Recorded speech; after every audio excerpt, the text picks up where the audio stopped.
where does all this stuff come from? This rock, that cow, your heart. Not the things themselves, mind you, but what they're made of, the atoms that are the fabric of all things.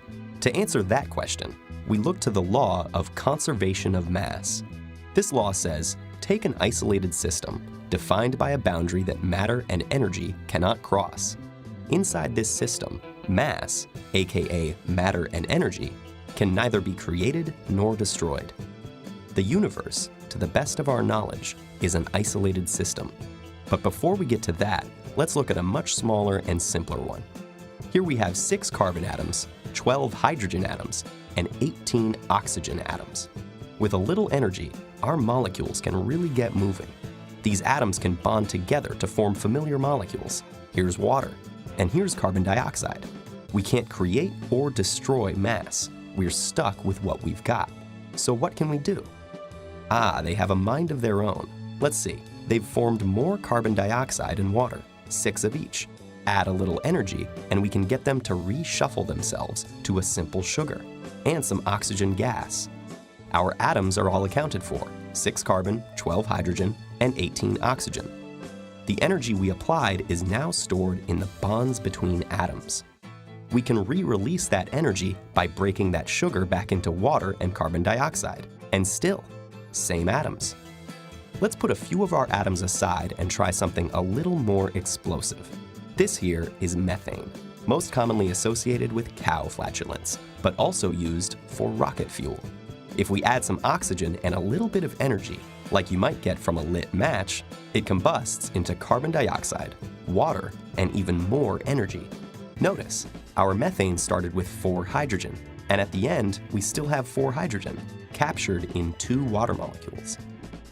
For a grand finale, here's propane, another combustible gas. We add oxygen, light it up, and boom, more water and carbon dioxide. This time we get 3 CO2s, because the propane molecule started with 3 carbon atoms, and they have nowhere else to go. There are many other reactions we can model with this small set of atoms, and the law of conservation of mass always holds true. Whatever matter and energy go into a chemical reaction are present and accounted for when it's complete. So if mass can't be created or destroyed, where did these atoms come from in the first place? Let's turn back the clock and see. Further, further, further, too far. Okay, there it is. The Big Bang. Our hydrogen formed from a high-energy soup of particles in the 3 minutes that followed the birth of our universe. Eventually, clusters of atoms accumulated and formed stars. Within these stars, nuclear reactions fused light elements, such as hydrogen and helium, to form heavier elements, such as carbon and oxygen. At first glance, these reactions may look like they're breaking the law, because they release an astounding amount of energy, seemingly out of nowhere. However, thanks to Einstein's famous equation, we know that energy is equivalent to mass.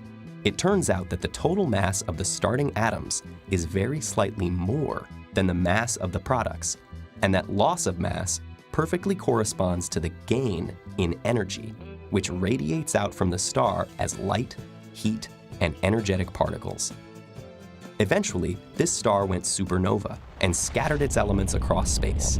Long story short, they found each other and atoms from other supernovas, formed the Earth, and 4.6 billion years later, got scooped up to play their parts in our little isolated system.